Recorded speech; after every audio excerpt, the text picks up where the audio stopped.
Ningami kati nankolo, bien-aimé dans le Seigneur, na pesi bino mbote na kombo ya nguya Yesu Masiya.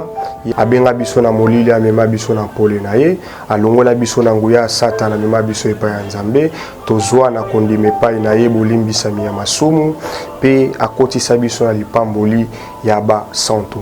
C'est bien moi votre humble serviteur, le bien-aimé Lilonga Scotty. J'ai un réel plaisir de communiquer avec vous encore ces jours. Je tiens aussi à rappeler que nous recevons vos remerciements, vos suggestions et vos critiques et que nous les prenons à cœur.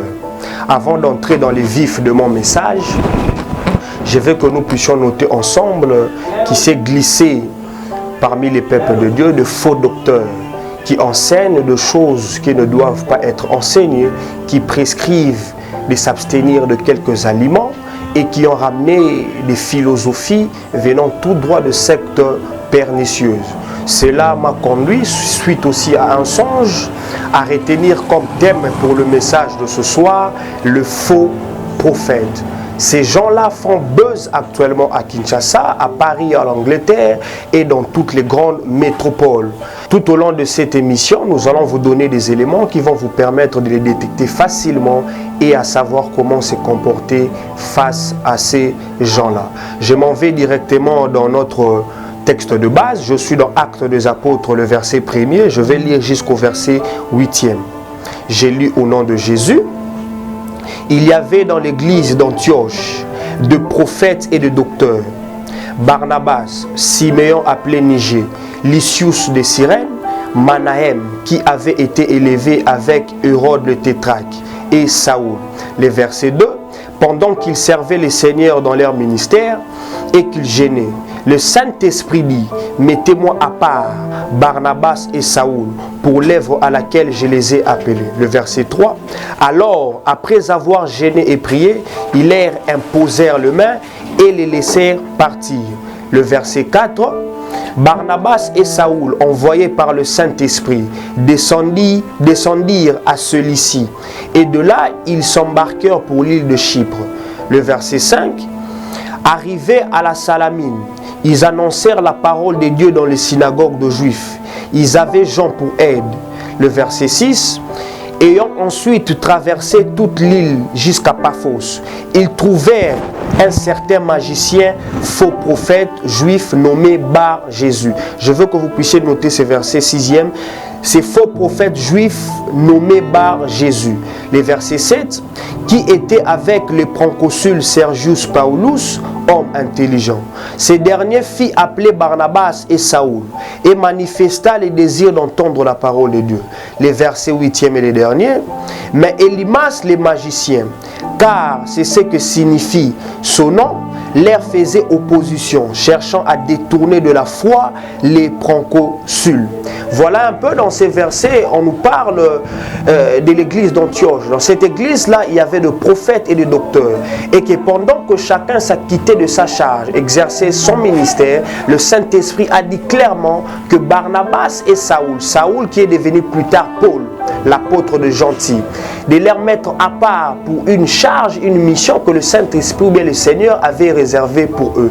Cela a été fait, on les a imposé les mains et on les a laissés partir. Ils avaient Jean pour aide. Ils sont arrivés à l'île de Paphos. Ils ont trouvé un monsieur qui s'appelait Élimas, mais le peuple l'appelait communément Bar Jésus. Ce monsieur-là avait un ami qui s'appelait Sergius Paulus. Ce monsieur a manifesté le désir d'écouter la parole de Dieu de la bouche de Saoul et de Barnabas. Mais les magiciens faux prophètes a fait opposition pour détourner Sergius de l'écoute de la parole de Dieu. En fait, avant de continuer, je vais donner une définition d'un prophète. Un prophète est un envoyé de Dieu ayant reçu un message particulier ou une mission particulière pour le salut d'un peuple bien déterminé. Or, ou bien en d'autres termes, un prophète est un porte-parole de Dieu. Or, en combinaison avec Jean, le chapitre 1, le verset 1er, il est écrit qu'au commencement était la parole. La parole était avec Dieu et la parole était Dieu. Donc, Dieu est égal à sa parole. Donc, à ce jour, un prophète est un porte-parole des Écritures. Le contraire, c'est un faux prophète. On peut déjà définir un faux prophète comme étant un faux porte-parole des Écritures. Ces gens-là ont un message, les premiers éléments de détection. Ils ont un message qui n'est pas vrai, fondamentalement basé sur les détournements de la foi des élus de Dieu et de la connaissance de la vérité. Tellement que c'est un fléau qui ne commence pas aujourd'hui à Kinshasa, qui ne commence pas dans notre siècle.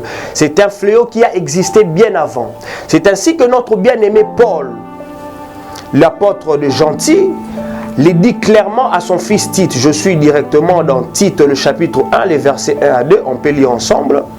Paul, serviteur de Dieu et apôtre de Jésus-Christ, pour la foi des élus de Dieu et de la connaissance de la vérité, qui est selon la piété.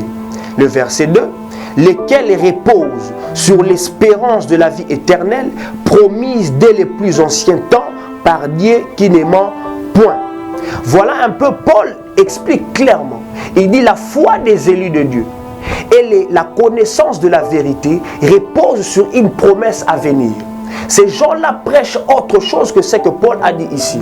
Ces gens-là prêchent des choses terrestres, la prospérité financière, la jouissance de ces mondes. Or, nous, notre richesse, c'est Christ. Il est allé au ciel. Il nous a promis de venir nous prendre et d'aller habiter avec lui dans le royaume de son Père. Or, tout message, l'apôtre Pierre dit que nous sommes étrangers et voyageurs dans ces mondes. Tout message qui ne va pas de pair avec ce que Paul dit ici, c'est un message venant tout droit des sectes pernicieuses. Voilà un peu, ça c'est concernant le détournement de la foi des élus de Dieu. Concernant le détournement de la connaissance de la vérité, si nous prenons en considération que Jésus est le chemin, la vie et la vérité, et que dans Jean le chapitre 4, le verset 8 à 9, dans sa conversation avec Philippe, Jésus dit que celui qui m'a vu a vu le Père. Donc, les dieux, les vrais dieux, que l'œil humain a vu, c'est Jésus-Christ de Nazareth. Ces gens-là ont un message autre. Ils veulent enlever Christ de ça et dans sa divinité, se proclamant eux-mêmes de Dieu dans des églises, ou bien voulant faire asseoir Satan dans le milieu évangélique. Voilà en fait, c'est ce que ces gens-là prêchent. Ils veulent à tout prix s'affirmer, surtout à Kinshasa, comme étant des méga apôtres, des super prophètes. Or, les plus grands et les derniers de prophètes, c'est Jésus-Christ. Nous, les prophètes que nous sommes, nous ne faisons que rappeler ce que les apôtres, les prophètes des anciens temps ont fait et ce que le Maître lui-même a bien défini. Il n'y a pas de nouvelles révélations. Là, il n'y a pas de nouvelles révélations. Donc, voilà un peu les premiers éléments à retenir. Des détections que ce sont des faux prophètes, c'est leur message. C'est un message de détournement de la foi et de la connaissance de la vérité en tant que Jésus en tant que Dieu. C'est ce que Elimas a fait dans Actes des Apôtres, le chapitre 13. Il a voulu détourner la foi des proconsuls qui avaient manifesté les désirs d'écouter la parole de Dieu de la bouche de Barnabas et de Saoul. Concernant le deuxième élément de détection, c'est leur conduite. Ces gens-là, ils représentent ce que Paul dit dans Tite, le chapitre 1, les versets 16e. Ils font profession de connaître Dieu, mais ils les renient par ses œuvres. Ils sont dans la dissolution et dans le dérèglement. Ce sont des gens qui, dans nos églises, sèment la division. Ils sont sujets à scandale, incapables de tenir en bon état leur propre foyer. Ils sont nombreux dans l'adultère, dans l'impudicité. Voilà un peu, donc, un monsieur qui dit être chrétien, être prophète, la bouche autorisée de Dieu, on doit voir dans sa conduite, dans sa vie de tout le jour, la parole, non seulement en tant qu'oracle, la parole en termes de transformation de vie. Donc voilà un peu l'essentiel concernant les messages et la conduite. À cela, j'ai fait un songe. Ce songe annonçait clairement la mort d'un grand leader spirituel du côté de nos mouvements religieux traditionnels. Cela arrivera pour que vous sachiez et considérez que le Saint d'Israël qui en est l'auteur, oracle de l'Éternel. Je m'en vais directement pour me résumer. J'étais en train de dire que le faux prophète est un faux porte-parole des Écritures. Ils ont un message qui ne sont pas vrais. Ils ont un message qui n'est pas vrai.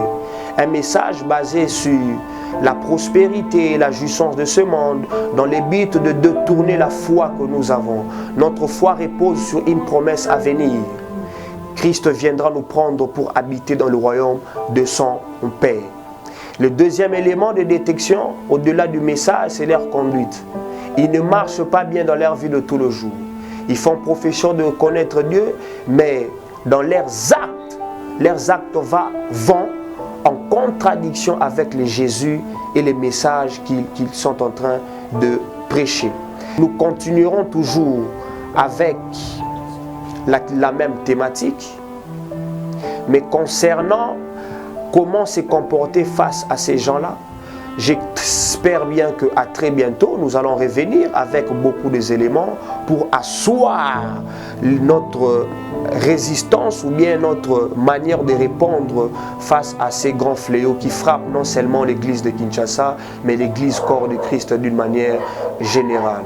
Que l'Éternel Dieu vous assiste dans tout ce que vous faites et que j'ai pris que le Saint-Esprit suscite en vous l'esprit de discernement et que la main de l'Éternel vous couvre, vous mette à l'abri de tous ces gens qui viennent auprès de vous en vêtements blancs, mais au-dedans d'eux, ce sont de loups ravisseurs. J'ai prié Dieu que le Saint-Esprit vous couvre et que vous ne soyez pas pris dans les pièges. Au nom de notre Seigneur Jésus-Christ. Amen. Nous vous aimons, mais Christ vous aime par-dessus tout. Quand j'ai dit que nous vous aimons, c'est non seulement moi, mais toutes les personnes qui ont contribué à la réalisation de cette émission. Et nous vous aimons, mais Jésus-Christ vous aime par-dessus tout. Que Dieu vous bénisse et qu'il vous garde. Ciao.